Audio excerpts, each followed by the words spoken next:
Hello there, YouTube. Good Lord. Welcome to Monday the 27th of July. It is 72 degrees already this morning.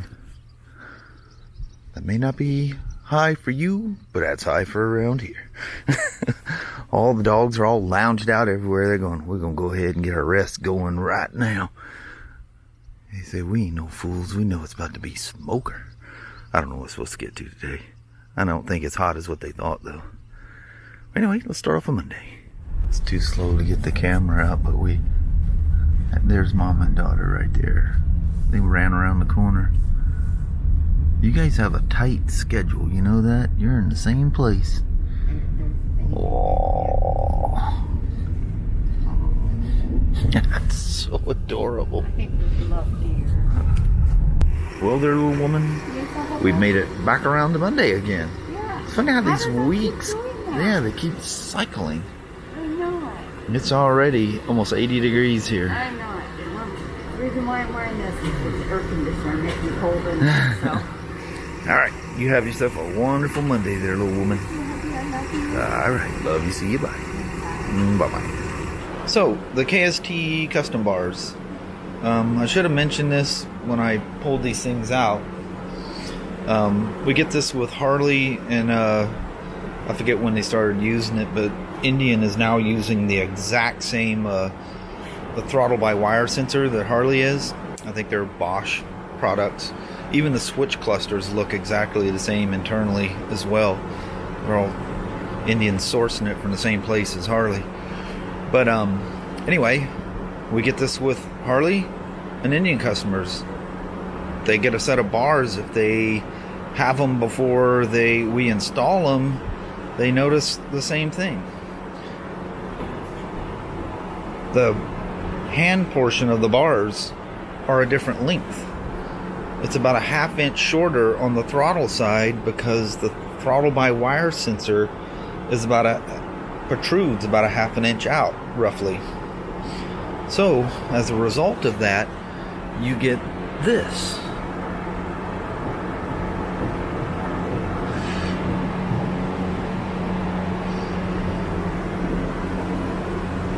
If you make the bars lay flat, the right side kicks up.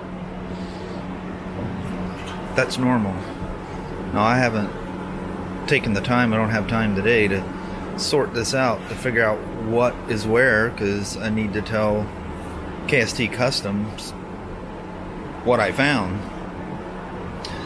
I thought maybe this weld was shifted back, but if you lay these things flat, they lay perfectly flat. And I did some tests before I took these things off. It's not the motorcycle. Some people suggested I had them in the bar sideways. I think I learned that when I was about 8 or 9 years old. Yeah, everything was right. I did some testing at home, and unless the whole steering neck of that Harley's crooked. But what's funny is with the stock bars on there, you do the same measurements, do it the same way as I did these. They're absolutely perfectly even. But for the life of me, I can't figure out exactly where the source of the bend is. So I need to tell them something. I'm sure they got a jig or something that they can put them on, but I want to know so I can explain where it's off. I'm thinking it's probably somewhere, I don't know. We'll figure it out, and I'll let you guys know. But yeah, someone noticed this. I think a couple people even mentioned that, yeah, I seen they were bent before you put them on, and I can guarantee you that's what they seen, because the amount that they're off is not, you can't tell. You couldn't tell me driving down the road, nothing. When I drive down the road, I feel the handlebar is bent, and that ½ inch just is not with them, with your hand stretched out to them, is not noticeable. I don't know how I was just focused on the left side, I guess, you know, making sure that cleared, because the bars naturally flip to the right, you know, or I guess to the left, I'm sorry, you know, the other right. So I don't know. I don't know what it is. But the stock bars are on there. The measurements are exact. Absolutely spot on even, left and right. There is no height difference. There's nothing. The distance, like measuring from the end of the bar to the side of the little console that runs up the middle, is 1/4 of an inch shorter on the left side than the right. And exactly 1/2 an inch closer. In the switch clusters, if you take a pair of calipers and you measure the left and right calipers, the deck height, you know, you got the buttons, they are the same. And if you notice, I have the mirrors sitting in the same place, and you can see the crown nut on the mirrors, and you can see the mirror and the bar is clearly closer on the left than the right. Just ignore, look at that video again and ignore the switch cluster, look at the other things. I did a lot of measurements yesterday. I was out there for a lot of hours scratching my head before I finally just yanked them, saying, yep, something's wrong. Let's take this 2019 K1600 GT for a ride. This is the one I just did finish the transmission on. I'll do it really fast so it'll be quick. I'll do it really fast so it'll be quick. It'll be over like that.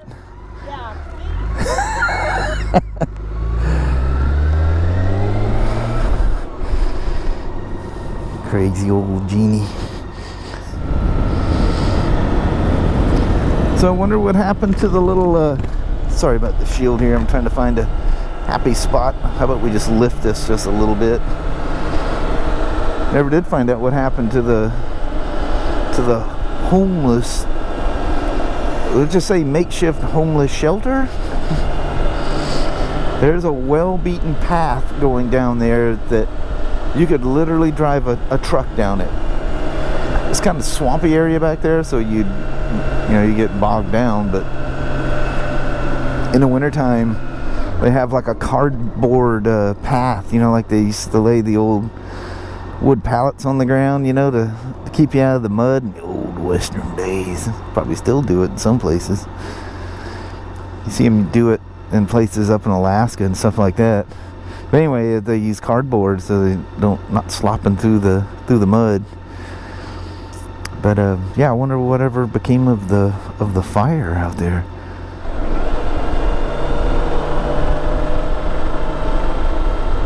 Listen to this thing. I'm hearing that sound. All right, car, please pay attention to me. I gave you the winky in advance and everything.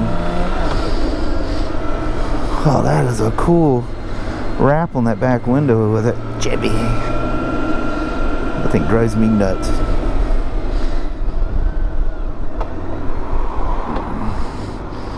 Man, I really, these days with phones and distractions and navs and all that stuff, you really got to pay attention to your six and be ready to jettison. The reason I bring that up is I'm thinking about this truck taking a left. If this car doesn't stop, I'm to the left of the truck. I'm going to have to run beside him and turn with him, or it's amazing the stuff that goes through your head very quickly. So does it have all 7 gears?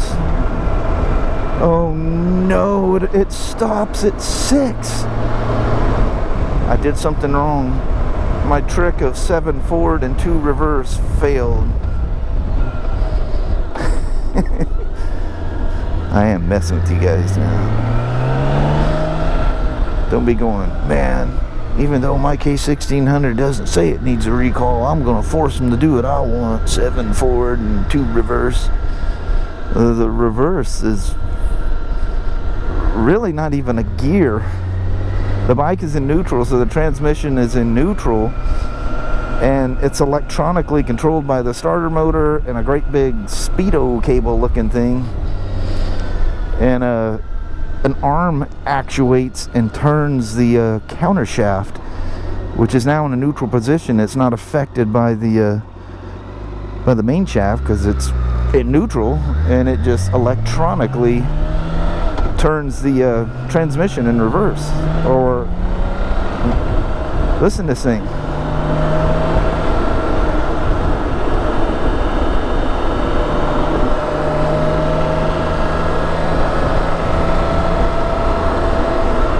4th.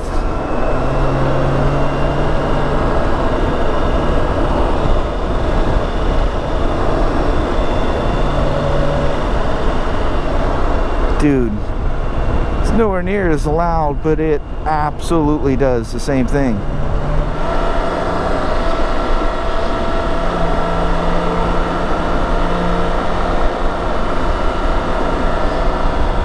I knew they all did it. But why is that one? Wow, look at all the junk on the road here. It looks like a fresh tar patch there, doesn't it?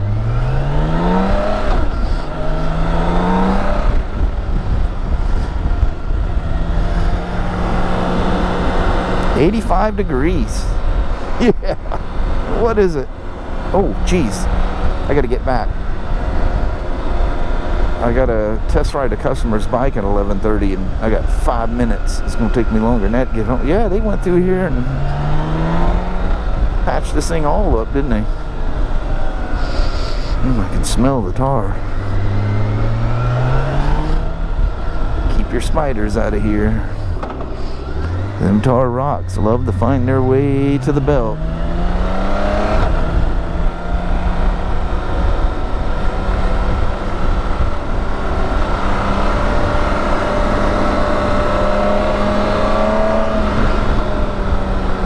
Alright. So it is a characteristic sound. That's why every time I ride that thing I go, I know that sound.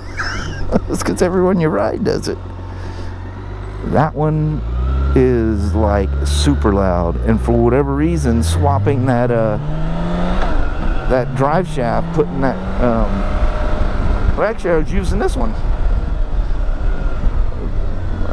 just made it pronounce, I mean, definitely worse. Could it be the drive shaft? Guess I should have probably left out the B model one in here, huh? But if this one made it louder, look at that. Goldwing's out. She's out and about and proud. I said Goldwing, I'm sorry. He used to have a Goldwing. The big touring hoe.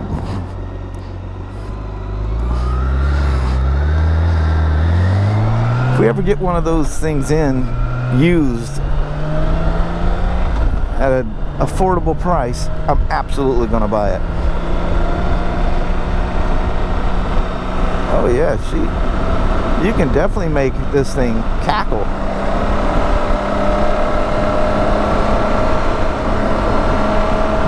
It does it at higher RPMs. That blipper can be aggressive sometimes. That's why I try to avoid. Whoa. I had to let go. She was going to come straight up. That's why you keep 2 on 2. Be ready to pull that clutch at any second. That's what I was saying yesterday with that Road King. Could you imagine full power rev while you're in gear? And you're riding along with your hand completely wrapped around the grip, you know, sucking in the heat from them heated grips, or whatever reason you would ever do that. Always hit a stoplight with it in gear, and don't park, just butt it up to a SUV like I'm doing. Always have a way out. You see really conscientious guys will literally park sideways. They'll literally come up and slightly turn. They're gonna get out. Crazy. You just never know what's coming from behind. But yeah, two fingers, 2 levers, 2 on 2. It will save your life. Now I want to see how you do that on a Spyder though. First one of you that can figure that out, let me know.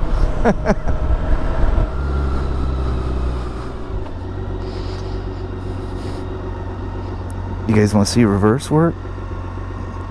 Non-canceling. So it has to be in neutral. Actuate the reverse button, and you hear all the weird little gumblings and gremlins going on. Then you push the starter button. it revs it up so it doesn't use the battery. Gets the alternator circulating, and it makes a bunch of horrible sounds. That's why I never use it. Just push the daggum motorcycle. It's not that heavy. But if I ever got one of these 1600s, it would definitely be a non-reverse. No question. But I don't know if it's even an option anymore. Alright, I'm out. Terry, one of the guys upstairs, just come riding in his MT-07. Cool acro exhaust on it. He goes, man, it's hot out there. Yeah, she's a little warm. Holy moly. It's hotter than the hubs of 2 hex out there, Mama. Yes, it is. Alright. Let's get rolling. Let's go. Let's head to the north. Hopefully it's cooler up there. Let's hope so. Alright. Alright. Off we go. Well, hello there, you two. Son of a gun. It's still hot and quite muggy out here tonight. I think there's even a chance of rain maybe coming on Friday. Is that what it is? Thursday or Friday? Thursday or Friday? I'll have to look. That would be weird. So we got a guy that is like obsessed with things being with symmetry, you know. He goes crazy, just obsessed. Things we don't see on his motorcycles. He come down to bring me some parts. I go, hey, them handlebars on the end of the bench there. He goes, yeah. And he's like confused because I'm working on a Spyder, and he's like, what? These are my bars. I go, pick those things up and tell me if you see anything wrong with them. He looks at it. He's kind of holding it up in the air, stretches them out in front of him, and he goes, well, either the right side's high or left side's low. He goes, they're not straight. He goes, what's the deal? Did you drop your bike? What's going on? I said, no, that's a brand new set of bars. I put them on my Road King and had another issue unrelated. And while I was messing with that, I realized that the left side was much lower than the right. I didn't notice it when I was putting it on, didn't notice it when I rode it. He goes, yeah, they're off. But we can't agree, or neither one of us can decide where it's at. But anyway, that's another story. I'm just going to sit on the bars for a day or two or forever and go on. Thanks for the emails and the comments, part numbers for Harley bars. I do like the idea of the 08. That was the first year for the CAN bus and the fly-by-wire, or yeah, I guess it was CAN bus. Had to be CAN bus. Mm-hmm. But anyway, those look a lot like the my 02 Road King. The difference was they went from a 5-gallon to a 6-gallon tank that year, and the bars are a little bit higher. I don't know. There might still be options. The nice thing about those, they're only $79, but they are chrome steel, so they're not the polished. But anyway, had a fun day despite the heat. I had a fun day at work, and yeah, it was a good day all in all. Got to see Bambi first thing this morning. A couple of Bambis. Yeah, that's always good. Yeah. But I think we're gonna roll out on you. Alrighty, well, thank you guys so much for watching. We really do appreciate it. We will talk to you tomorrow. Same smoke time, same smoke channel. Don't forget to give it a thumbs up, and you guys have a wonderful Tuesday or Wednesday. Heck yeah. And we'll see you in the morning. Bright and early. Mm-hmm. We'll see if we can't catch some more deer in the morning. Yes. We'll be prepared for them. I'll have the Yeah. camera ready instead of going, Oh, yeah. missed them. All right, we'll see you in the morning. You guys take care. Thanks for watching. Bye-bye.